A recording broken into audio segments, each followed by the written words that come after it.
What's up, YouTube? This is Too Raw for TV. All right, so before I get into this video, I want to give a shout out to the man, the myth, the legend, the brother Robert Mason coming through with another donation to the channel via the PayPal. Much respect to you for showing love to Too Raw for TV, the brother Robert Mason, a lover of UCLA ball, the Golden State Warriors, and old school NBA. Also want to give a shout out to the brother JB for the donation via the PayPal. Was it PayPal or Cash App?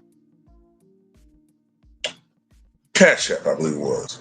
Salute to brother JB with the donation via the Cash App. And he has a question. And he asks, who wins in a game of one-on-one versus Caitlin Clark and Bronny James? Now, of course, Caitlin Clark, WNBA star with the Indiana Fever, Rookie of the Year, bound to have a great sophomore season in the upcoming WNBA season. And then you have Bronny James. Bronny James, arguably the worst player in the NBA. But he asked, who would win in a one-on-one matchup between Bronny and Caitlin? See, this is the thing. Most people would probably be inclined to say Caitlin would pull it out because she's the more skilled basketball player, right? However,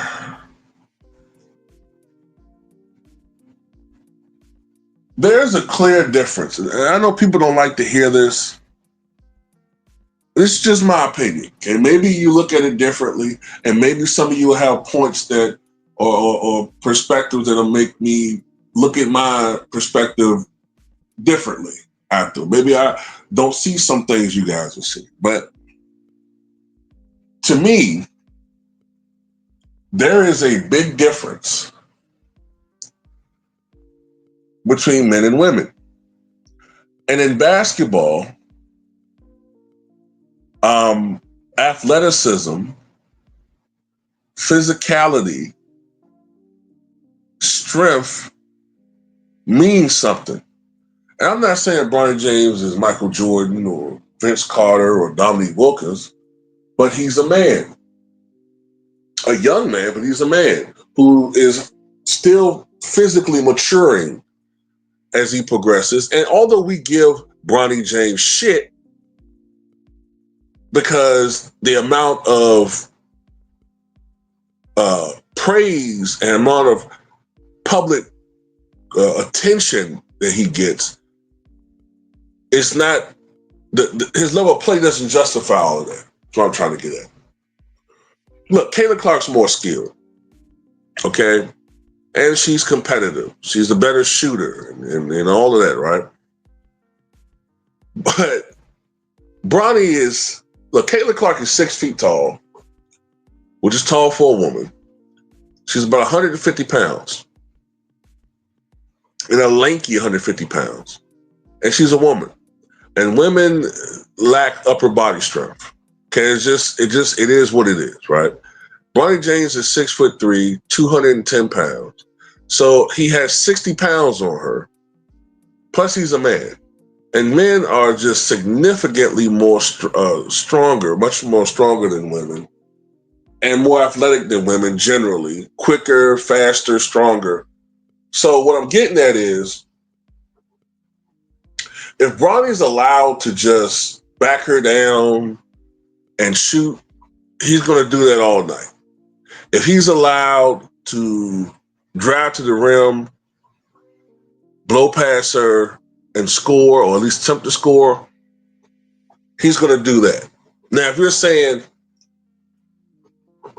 who would win the game of horse, Oh, that's another thing, because now you're limiting Bronny to a weakness of his, which is his jump shooting. But as we all know, he's a horrible jump shooter. Kayla Clark is a good shooter, although her percentages aren't great, but that has a lot to do with shot selection and defense in the WNBA and all of that type of stuff. Getting used to certain arenas and rims and all of these different types of things, right? You know what I'm saying? Getting used to the physicality of the WNBA, all that shit, right?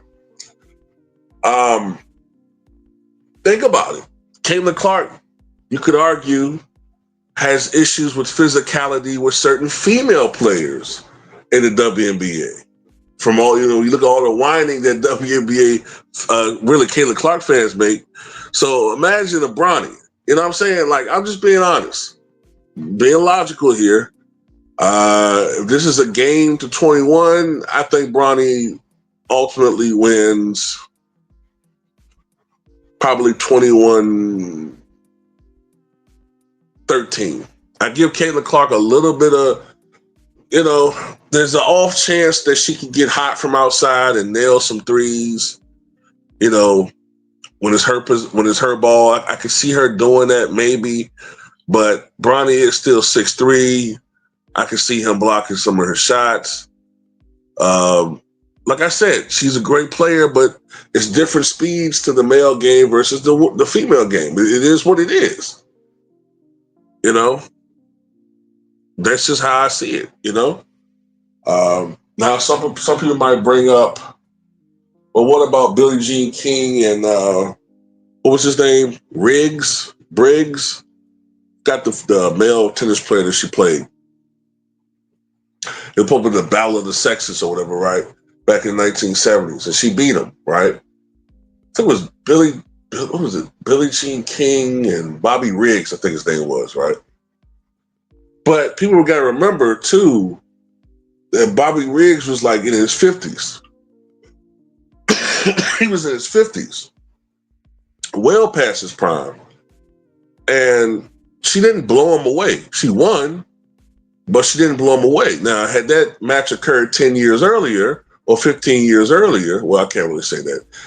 Better would be if Briggs was 20 years younger, And tennis is a little bit of a different animal, too. Basketball is totally, well, tennis is about athleticism, too, but basketball is about height and size and athleticism and,